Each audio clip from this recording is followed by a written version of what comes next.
Bismillahirrahmanirrahim. Assalamualaikum warahmatullahi wabarakatuh. Saya Herdianti Tripuspita, NIM 19111101230. Di sini saya ingin mendeskripsikan, menjelaskan permasalahan dan memberikan solusi yang berjudul dari kelompok 1, deskripsi perkembangan sistem pendidikan agama Islam di Indonesia. Perkembangan sistem pendidikan Islam di Indonesia mengalami banyak perubahan atau modifikasi mengikuti perkembangan kemajuan zaman, namun tidak bertolak belakang dari tuntutan yang ada, yakni Al-Quran dan hadis. Hal ini dilakukan agar Islam masih tetap eksis dan mempunyai peranan dalam pendidikan di Indonesia. Berbeda halnya dari sistem pendidikan Islam kuno seperti Langgar yang memberikan pengajaran Islam hanya dalam membaca dan mengeja Al-Quran.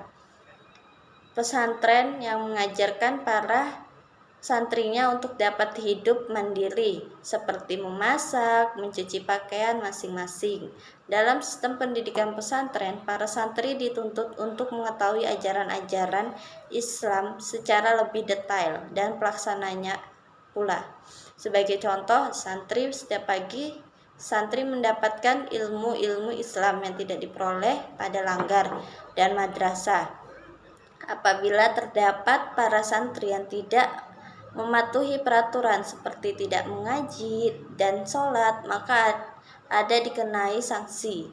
Sanksi di sini biasanya berupa hukuman agar santri tidak mengulanginya. Hukuman itu seperti mengepel musola dan mengangkat air ke dalam bak mandi. Namun, pada masa sekarang ini sudah banyak berdirinya pesantren-pesantren yang modern. Dibuktikan dengan sistem pendidikan juga tidak berpatok pada agama saja, melainkan juga pada ilmu-ilmu umum lainnya, serta memakai peralatan canggih dalam proses pengajaran. Berbeda halnya dengan sistem pendidikan langgar dan pesantren. Sistem pendidikan madrasah di sini lebih menitiberatkan pada upaya untuk menyeimbangkan pengetahuan murid tentang ilmu agama dan ilmu umum lainnya. Madrasah di sini juga memiliki peraturan tertentu dan terstruktur, serta sistem pengajarannya dilakukan secara klasikal. Pada zaman sekarang ini, banyak madrasah yang telah diakui oleh pemerintah sebagai sekolah negeri. Permasalahan dalam perkembangan sistem pendidikan agama Islam di Indonesia. Negara kita yang mayoritas penduduknya sebagai Muslim tentu saja memiliki pemikiran mengenai pentingnya pendidikan Islam itu sendiri, terutama pendidikan yang akan diberikan kepada generasi penerus bangsa, haruslah memiliki kualitas lebih untuk dunia dan akhirat mereka. Pendidikan Islam yang hakikatnya bersumber pada nilai-nilai ajaran Islam yang sesungguhnya akan dijadikan sebuah pedoman untuk menjalani kehidupan di dunia serta di akhirat kelak. Namun, dengan era globalisasi yang ada, membuat pendidikan Islam sendiri mengalami masalah yang dapat dikatakan kompleks, mulai dari masalah konseptual sampai teoritis, hingga permasalahan operasional sampai praktis. Masalah-masalah yang tidak terselesaikan dalam pendidikan Islam, inilah yang menjadikan pendidikan Islam tertinggal dengan lembaga pendidikan lainnya dari segi kuantitatif serta kualitatif. Pendidikan Islam sebagai pendidikan yang dinomor duakan akan menjadi dampak buruk sendiri bagi pemeluk agama Islam, yaitu salah satu dampak buruk tersebut adalah semakin maraknya pergaulan bebas di kalangan remaja Islam. Adapun ketertinggalan pendidikan Islam sendiri dilandasi oleh beberapa faktor yang menjadikan lembaga pendidikan Islam tertinggal jauh dengan lembaga pendidikan lainnya, yaitu sebagai berikut. Keterlambatan respon pendidikan Islam akan perkembangan yang terjadi.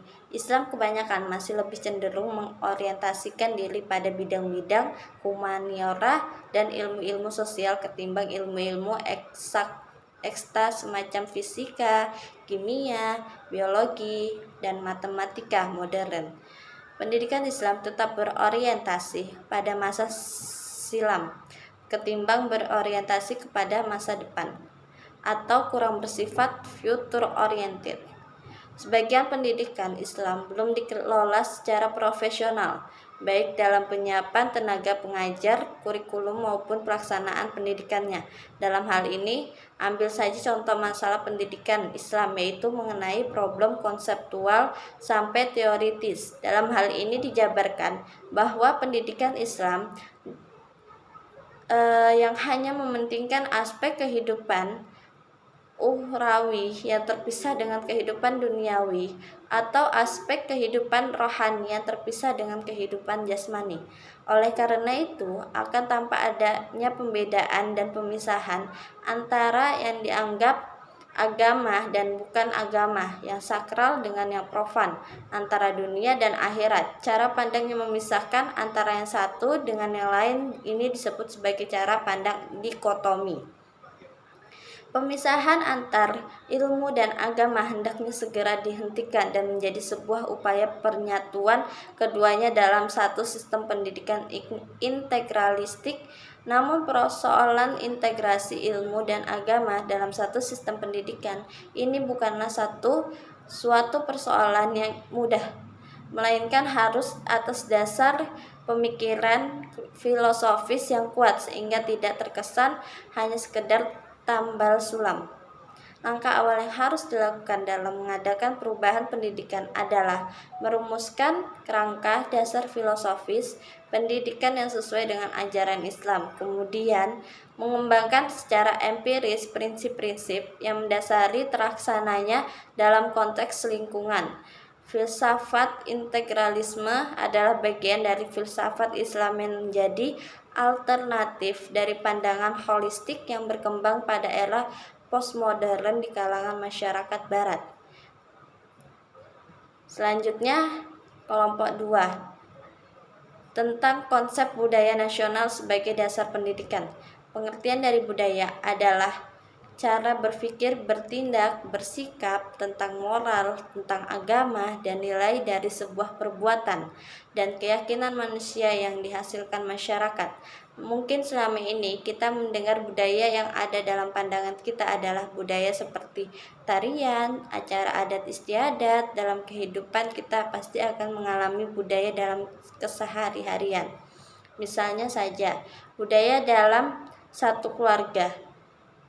Teman, kita harus bersikap sopan kepada orang yang lebih tua, kemudian lebih menyayangi yang muda. Itu adalah contoh dari budaya dalam sehari-hari. Dan pengertian dari pendidikan adalah proses pembimbingan, pemberian penjelasan, pengertian semua hal yang bersifat mendidik untuk perkembangan anak yang dilakukan oleh orang dewasa kepada anak-anak yang berguna untuk kehidupan anak dalam melaksanakan tugas dan kegiatan dalam keseharian agar tidak selalu memerlukan bantuan orang lain.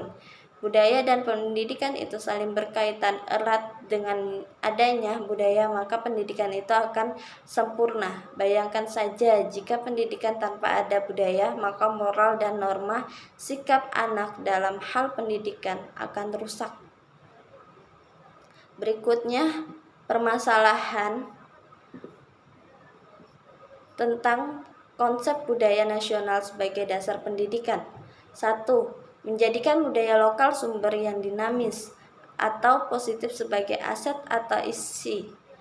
2. Mengenai budaya luar yang ditemui dan dapat mempengaruhi. 3. Mencegah pengaruh budaya lokal tertentu yang memerlukan budaya nasional. Solusi yang perlu dipertimbangkan antara lain: pertama, bahasa Indonesia tetap menjadi bahasa kebersamaan dan bahasa pengantar dalam sistem persekolahan.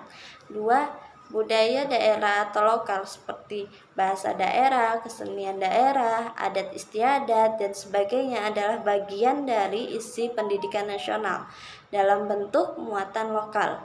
Yang ketiga, adapun pendidikan yang datang dari luar budaya asing harus melalui proses seleksi dan adaptasi. Selanjutnya, mendeskripsikan tentang pendidikan Islam dan budaya dari kelompok 3. Pendidikan Islam adalah suatu aktivitas atau usaha pendidikan berupa bimbingan dan pengembangan fitrah manusia baik jasmani maupun rohani berdasarkan hukum-hukum Islam menuju terbentuknya kepribadian muslim mutakin yang bahagia baik di dunia maupun di akhirat. Sedangkan kebudayaan adalah segala sesuatu yang diciptakan oleh manusia seperti kepercayaan, kesenian, adat istiadat, pandangan hidup, pola perilaku yang secara umum yang terdapat dalam suatu masyarakat. Dalam era globalisasi sekarang ini, semua aspek kehidupan manusia berpengaruh termasuk di dalamnya bidang kebudayaan. Contoh konkret adalah adanya pertukaran kebudayaan antar negara. Cara membentengi dampak negatif globalisasi bidang kebudayaan. SMP Negeri 7 Semarang melakukan berbagai cara, yaitu mengatur pakaian, sholat jamaah, sholat sunnah duha, membaca Al-Quran, dilarang bawa HP, dan membiasakan sikap jujur. Selanjutnya permasalahannya yang dialami guru agama dalam proses pembelajaran pendidikan agama Islam. Pertama, problem yang berhubungan dengan perumusan tujuan pembelajaran, dan guru agama menganggap itu adalah problem akan tetapi problem tingkat sedang. Yang kedua, problem yang berhubungan dengan materi pembelajaran serta penguasaannya, atau guru agama tidak menganggap penguasaan materi sebagai problem karena rata-rata mereka sudah cukup menguasainya. Yang ketiga, problem yang berhubungan dengan pemilihan metode yang sesuai hanya merupakan problem tingkat sedang. Problem yang berhubungan dengan penggunaan media atau sama dengan metode guru agama yang mengalami problem penggunaan media hanya tergolong problem tingkat sedang. Yang kelima, problem yang berhubungan dengan pelaksanaan evaluasi. Karena evaluasi dianggap wajib bagi seluruh agama, maka mereka tidak menganggap itu problem. Selanjutnya, solusi yang harus dilakukan guru agama untuk memecahkan problem yang ada dalam proses belajar mengajar di sekolah. Antara lain, pertama, menghadiri musyawarah guru mata pelajaran dengan kategori tidak dapat memecahkan problem. Yang kedua, memanfaatkan buku atau sumber yang tersedia dengan kategori dapat memecahkan problem. Yang ketiga, seringnya guru agama mengadakan diskusi dengan ahli atau ilmuwan yang ahli di bidangnya dengan kategori dapat memecahkan trouble dalam taraf sedang. Yang keempat, pernah tidaknya guru agama mengikuti pendidikan khusus dengan kategori tidak dapat memecahkan problem. Yang kelima, pernah tidaknya guru agama mengikuti rapat sekolah dengan kategori problem. Selanjutnya, permasalahan budaya. Penyebaran kebudayaan atau difusi bisa menimbulkan masalah. Masyarakat menerima akan kehilangan nilai-nilai budaya lokal sebagai akibat kuatnya budaya asing yang masuk. Contoh, globalisasi budaya yang bersumber dari kebudayaan barat pada era sekarang ini adalah masuknya nilai-nilai budaya global yang dapat memberi dampak negatif bagi perilaku sebagian masyarakat Indonesia. Misalnya, pola hidup konsumtif, hedonisme, pragmatis, dan individualistik.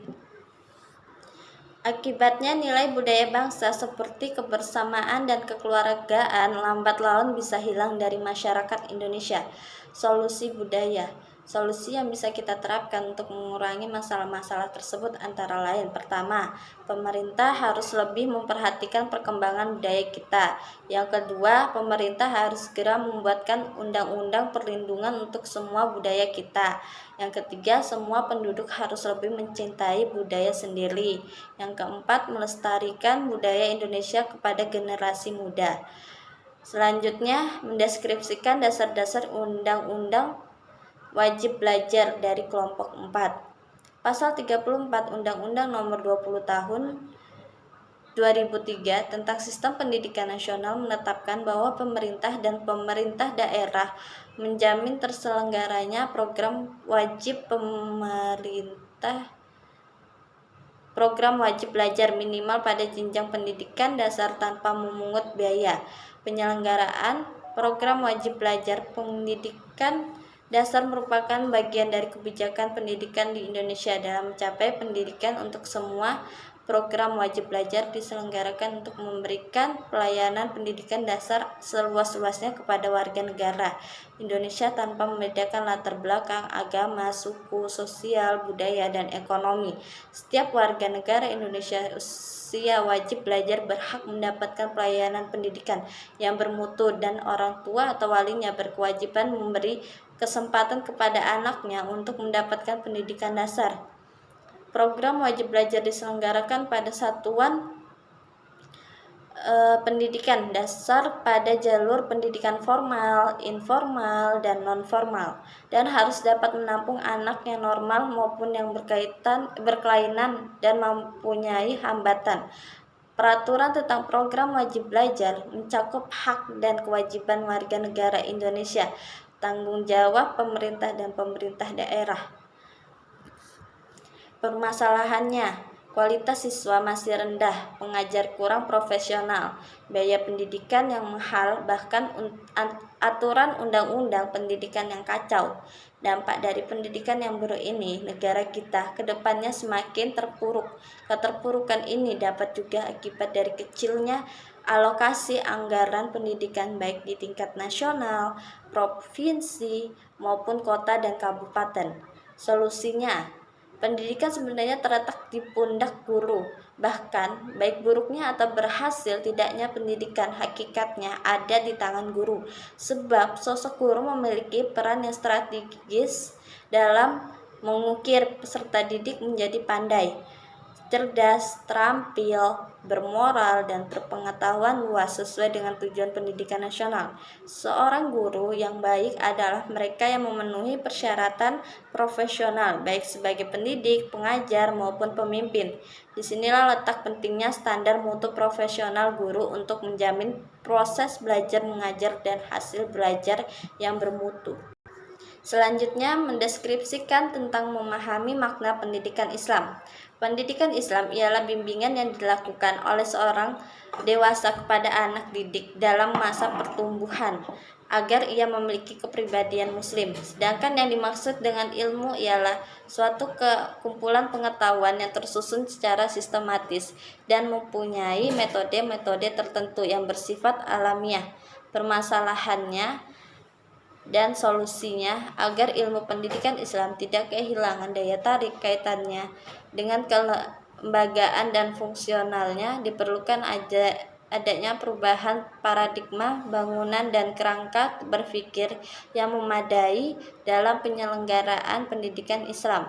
Diperlukan pendidikan mengenai pandangan manusia, masyarakat, dan dunia. Manusia diciptakan di dunia, diberi tugas Allah sebagai khalifah. Manusia mendapatkan wewenang dan kuasa untuk melaksanakan pendidikan terhadap dirinya sendiri. Dengan demikian, pendidikan merupakan tanggung jawab manusia sendiri untuk dapat mendidik dirinya sendiri, memahami hakikatnya, kemanusiaannya, hakikat hidup dan kehidupan, serta tujuan dalam kehidupan yang kemudian dikenal dengan istilah ontologis. Pendidikan Islam mampu mengarahkan pada ranah kemajuan pendidikan Islam manakala kita sebagai bagian dari pemerhati pendidikan mampu menghilangkan paradigma dikotomi antara ilmu agama dan ilmu umum. Ilmu tidak bebas nilai, tetapi bebas untuk dinilai. Merubah paradigma ideologis menjadi paradigma ilmiah yang berpijak pada wahyu Allah Subhanahu wa taala.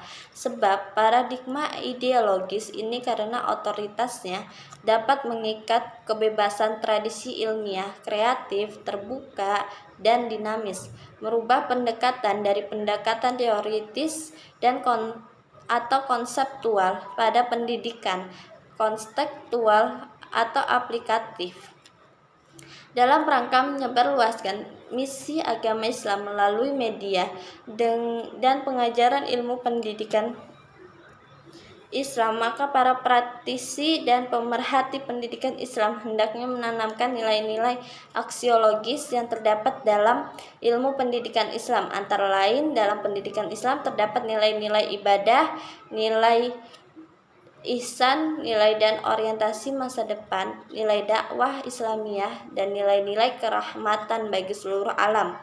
Selanjutnya mendeskripsikan tentang konsep pendidikan prasekolah dari kelompok 6. Pendidikan prasekolah merupakan pendidikan untuk anak-anak sebelum anak-anak memasuki dunia sekolah. Pendidikan prasekolah adalah pendidikan untuk membantu perubahan dan perkembangan jasmani dan rohani anak didik di luar lingkungan keluarga sebelum memasuki pendidikan dasar. Pendidikan anak prasekolah mempunyai peran yang sangat dasar dalam menyiapkan anak yang unggul di masa akan datang. Anak pada usia prasekolah merupakan masa keemasan sekaligus masa kritis dalam tahapan kehidupan manusia yang akan menentukan perkembangan anak selanjutnya. Masa prasekolah merupakan masa yang tepat untuk meletakkan dasar-dasar pengembangan fisik, bahasa, sosial, emosional, moral, dan nilai-nilai agama, kognitif, dan seni anak. Pendidikan prasekolah antara lain meliputi pendidikan taman kanak-kanak, terdapat di jalur sekolah dan kelompok bermain, serta penitipan anak di jalur luar sekolah. Konsep yang digunakan ialah belajar sambil bermain dengan menekankan pembelajaran bertema. Tujuan dari pendidikan prasekolah adalah untuk membantu meletakkan dasar ke arah perkembangan sikap, pengetahuan, keterampilan, dan daya cipta untuk anak dalam menyesuaikan diri dengan lingkungan serta untuk pertumbuhan dan perkembangan anak selanjutnya. Permasalahan dan solusi pendidikan prasekolah. Setiap anak memiliki karakteristik perkembangan yang berbeda-beda dan pola tumbuh kembangnya pun tidak sama dengan anak-anak yang lain. Oleh karena itu, masa perkembangan anak tidak terlepas dari problematika atau masalah-masalah yang menumbuhkan penyelesaian seperti mengatasi pemalu dan meningkatkan rasa percaya diri. Anak yang penakut, anak temper tantrum, kecemasan karena berpisah, perilaku agresif, trauma akan perilaku child abuse, dan stunting. Dan adapun beberapa solusi mencegah anak mendapatkan permasalahan di masa perkembangannya, yaitu dengan mengumpulkan data dari berbagai sumber untuk menggali akar permasalahan yang dihadapi anak, untuk mengenali permasalahan beserta gejala yang nampak pada anak. Setelah nampak gejala yang dihadapi anak sehingga timbul penyebab yang dari permasalahan yang dihadapi, pemberian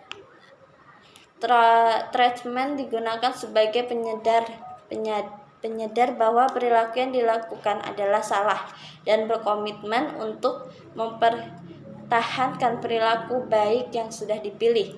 Selanjutnya, mendeskripsikan tantangan pendidikan masa kini dalam perspektif Islam di era globalisasi.